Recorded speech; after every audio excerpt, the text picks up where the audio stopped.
Good morning, everyone. This week we are talking about type 6, the loyalist, which is also the type that Jenny identifies with. So she's going to fill us in on what the type is like. It's best type, I'm telling you. That's a perspective. It's best type.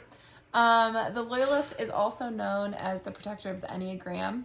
And sometimes the descriptions of the types are not always the most endearing, but I feel like a loyalist, that's pretty good. That's a really solid style. So people who identify with type 6s have a wide variety of jobs, but you'll see a lot of times that they can be business people, they can be involved in administrative roles, sometimes talk show hosts, but they're people that kind of can plan ahead for things in the sense of they can manage crises very easily and even plan ahead whether the crises ever happen or not. Yes. Sometimes ER doctors fall into that category where they can just kind of deal with anything that's going on in the room at any point. So when our type 6s are in health, we trust our own experiences, we trust ourselves, we are productive, which I would argue that I am productive even when I'm not in health. You're more productive than me than even when I'm productive. And we can also be very logical. We look out for the greatest good. So if I'm in a situation where I have to make a decision, what call am I going to make in which the most amount of people are benefited, which again, it goes back to that idea of being loyal to all people. And they're very understanding.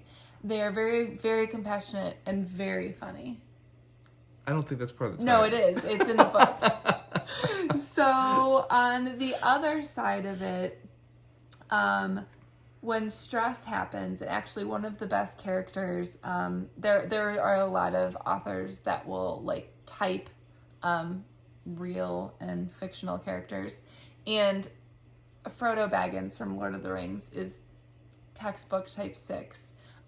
He is an anxious mess, but he gets the job done, and he saves the world, right? The greater good. So when we are acting like Frodo Baggins, when we're in constant chronic stress, we are always imagining and planning for the worst, even in very simple situations. So I can tell you, this pops up a lot for me in being a mom.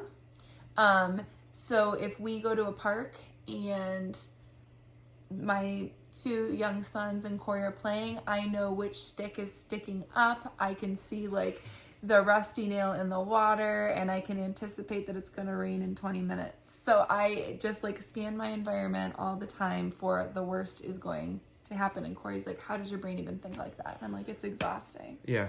There's a line in the Sleeping at Last song that we'll listen to at the end of the service that talks about looking for emergency exits, and that is Jeni to a T. Yeah. If you've spent any time with me at any point, you've probably picked up on that. I'm pretty good at not verbalizing it, but the difficulty with that is it can move into our relationships where we have trouble obviously trusting the environment, but even into trusting others.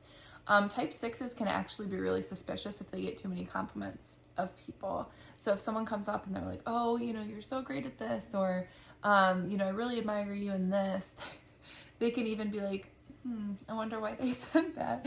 So being suspicious in relationships, not trusting the environment, not trusting others. And what's difficult when we're always looking for emergency exits is we're not in the present moment. We're not able to engage in the things that really matter because, remember, anxiety is always future focused. You can't be anxious in the present moment because that's all we have.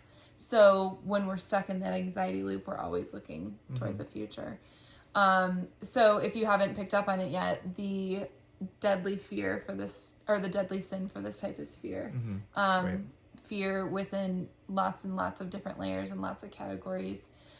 This can fall very much into second-guessing decision-making. I think at my least healthy place, my place of most stress, is when I second-guess everything I do, from what I feed my kids, to decisions I make at my small business, to what I wear. So that can be a really big indicator that a type 6 is struggling. Yeah, and in ministry, type 6s are great to have around because I'm more of a big picture person and someone who is worried about the details or concerned about problems that may come up are good to have to fill in the blanks of a really bad plan. So it's good to have type 6s around to help brainstorm ideas, solutions, problems, and work out all the kinks to things that are going on. And yet they can also be the one in the meeting that knocks everything down because they're so worried about actually coming out with a plan. Yeah. So really the work of the 6 is a lot of different things, but it really just revolves around that idea of anxiety and the idea of feeling safe when it can't be guaranteed. Because at the end of the day, we are not guaranteed safety, even when we can set up all the systems for it. We're not guaranteed safety. There's bears out there. There are bears. Where? Anywhere. See, now I'm worried. Anywhere. So, like, just sitting in that and the discomfort of life is not safe. That's not something that we're guaranteed.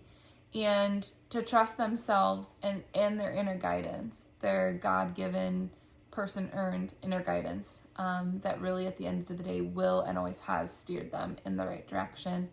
And to really, truly recognize the difference between legitimate fear and just kind of free-floating anxiety.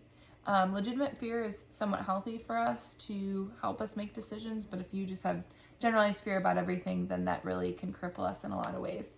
So one of my favorite quotes that I want to put like on my mantle and all over my house that's helped me in really difficult times is from Julian of Norwich. And the quote is, "All shall be well, and all shall be well, and all manner of things shall be well." So at the end of the day, at the end of our lives, at the end of our most wonderful and most difficult moments, all shall be well. So 6s are great.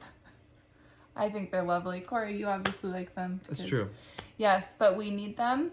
We just need to remind them to breathe deeply and ultimately Relax. all shall be well.